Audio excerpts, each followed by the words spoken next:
And we're here for another version of Inside the Huddle. This time, senior running back Jo Silver joining us. Joe, thanks for joining us here at Feathers and Field Goals. Yeah, no problem. I'm excited to be here. We're so excited to have you, and especially after last week's thriller for the program, winning its first game against an FBS opponent in this new era. How important was a win like this for the program, especially in a setting in front of the home fans against a quality opponent like the UConn Huskies? I mean, we took a lot of time in the offseason to really up the intensity because we knew this season was going to ask a lot more of us.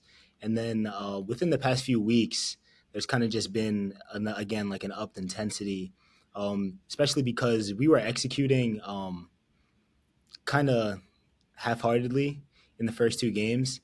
And we knew we just needed a couple more people to make a couple more plays, and our offense was just going to take off. And that's what showed on Saturday. And Joe, congratulations on your performance and the team's win on Saturday. It's great to have you here, echoing what Bryce said. We saw you score, your first touchdown of the season in Boulder, and then you finished week 3 with 179 rushing yards, 2 touchdowns. I mean, how did the day feel individually for you? Especially, we saw your 70-yard run with the big cutback and change of direction. How did it feel for you as an individual, the performance you were able to put together against UConn? Yeah, I'd say from week to week, it felt like I just felt more and more confident as the games went on, especially against UConn. After I got my first, I think it was like a 20-yard run, I just got up and I was just feeling it. Like it was just one of those games where like you're just feeling it, and like you're one of the best players on the field today. And I was just able to produce for my team, and that's just one of the best feelings, especially when I can make huge X plays that can propel my team towards victory. We know the offense stresses X plays, like you mentioned, and we saw them all throughout the offense in this one, outputting 44 points, 512 yards. You talked about, some kind of executing half-heartedly. What specific adjustments were made after the trip out from Colorado to exploding like this in week 3? Honestly, there weren't many changes made in terms of like running different plays or a different scheme or anything. It was really just within each person, kind of taking more accountability and being more focused and intentional in all the things that we're doing throughout practice the entire week, and especially on game day. Because Coach Carty is always going to put us in the right position to make a good play. We just have to go make it.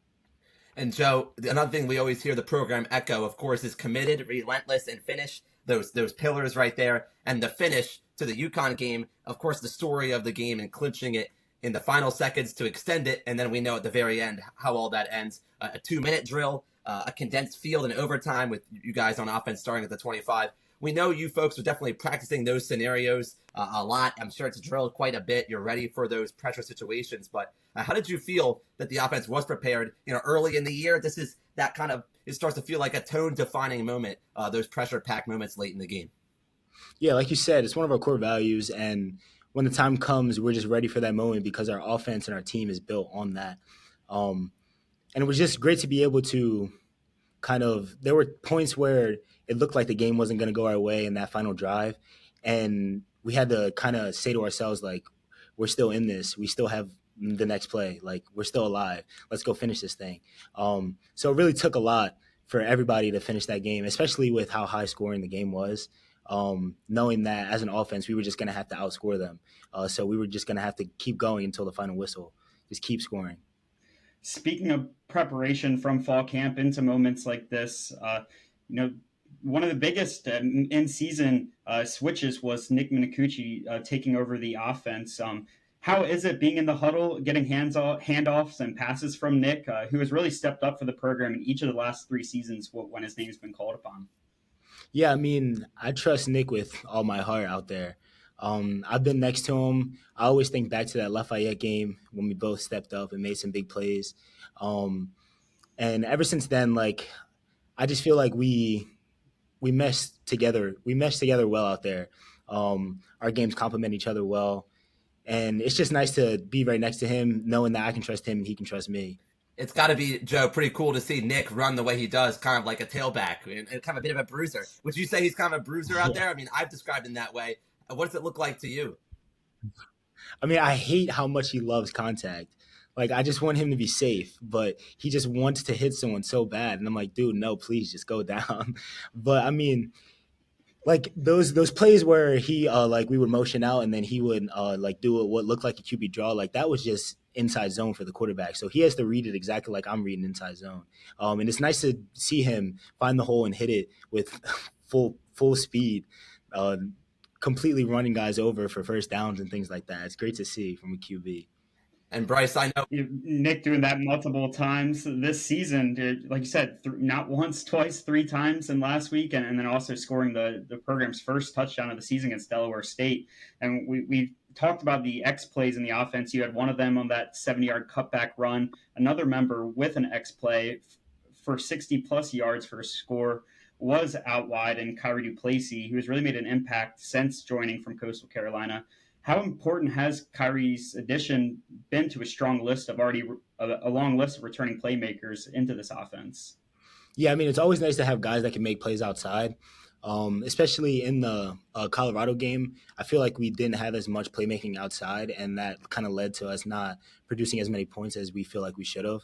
And those guys took that to heart and came out this week with a different mindset and knew that they had to produce, especially Kyrie. I mean, he just has a knack for the ball. Like he's always going to catch that ball. He'll take a hit. He doesn't care. But having him on our team just adds another layer of depth that we already had. And I mean, I actually hosted him on a visit, and he was in like my living room, and like talking to him, I just felt that he was a guy that was going to fit in our program well. Just how he carried himself, how much he cared about the game, and how detailed he was, and like all of his everything that he did. building off of Kyrie's individual performance and the overall success of the offense, Joe, last week against UConn. We keep saying last week. It's one of those things. It's hard to turn the page maybe sometimes from such a memorable day and such success on offense. But how will your team and your group on your side of the ball look to carry the momentum? A conference opener, far from home, a new place to play. What kind of is going to be the key to keeping this thing going after such close margins a week ago? Yeah, I mean, we saw it in the Colorado game on our scoring drive. We were just so efficient, and we were really clean on that drive. And we kind of saw that, and we were like, this is who we are. Like, we can be this every time we step out on the field. And that definitely showed against UConn. And we just have to keep that mindset of, like, this is who we are. We can execute on every single play. We just have to, again, be intentional, be detailed, and just make the plays that are there for us. And if we keep that mindset every week, I really don't see us being stopped. So that's just the mindset we're going to have to take down to Miami. Well, Joe, thanks for giving us some insight on last week, the season as a whole, and what's ahead. Let's finish off this interview with probably my favorite segment of this, getting some rapid fire questions. And you talked a bit about that scoring drive against Colorado. So I kind of wanted to start you off with this one. This might be an obvious answer, but curious to see your perspective here. What do you enjoy more, scoring a long 70-yard touchdown like you did last week, or maybe punching it in from short range behind the offensive line after a long double-digit play drive? That's tough. I definitely have to say the long touchdown though, because like as you're running, you just hear the crowd screaming, and like man, there's no other feeling, especially like when I watch it back on film. Like I see all the guys put their hands up, and like there's just no other feeling like that. But at the same time, that Colorado touchdown, like it felt so good because it was such a long drive and there were so many plays and I was so tired, and it just felt so good to be nudged in by my O-lineman and be able to just run right behind them and just keep my legs churning, because that's just more like a team bonding moment. Like I feel with my teammates in that moment. But yeah, the 70-yard touchdown is more like of an individual like high, I guess. But yeah, they're both pretty awesome, but I guess I'd have to take like a long touchdown. Now that makes perfect sense, and I'm glad you brought up the offensive line because they definitely deserve a lot of discussion that Bryce and I will get to in our additional segment. Great to see Stephen Domboski back as well on that front, and just it was a treat to watch. But building on here our rapid fire, I'll try to keep it rapid. We asked Noah Matthews, or Bryce did, last time out on this segment, who the funniest teammate was in the trench mob over on the defensive line, and James Yelbert was Noah's response on the D-line side. Do you have, and I know kind of the Conference USA Media Day had this question too, a funniest teammate on your side of the ball? I have to go with either Jake Thaw or Jakari. Those guys, oh my gosh. they're hilarious. I can If they're anywhere near as funny as they are with the ball in their hands, right? We saw some of their moves in open space against Colorado. So Yeah. Well, again, Joe, thanks so much for your time here, and we'll finish off this. This is actually a question I've been meaning to ask you since that Conference USA media kickoff. You talked about how much you love to hike. I'm also a big time hiker myself, backpacker. I've been on some amazing trips, and I wanted to get your thoughts on what is the coolest hike that you've ever done, either locally or all time. I'm always looking for new recommendations. Yeah, so I actually more recently got into like the hiking scene, probably within the past like year and a half. Like I went outside one day and I was like, oh, this is awesome.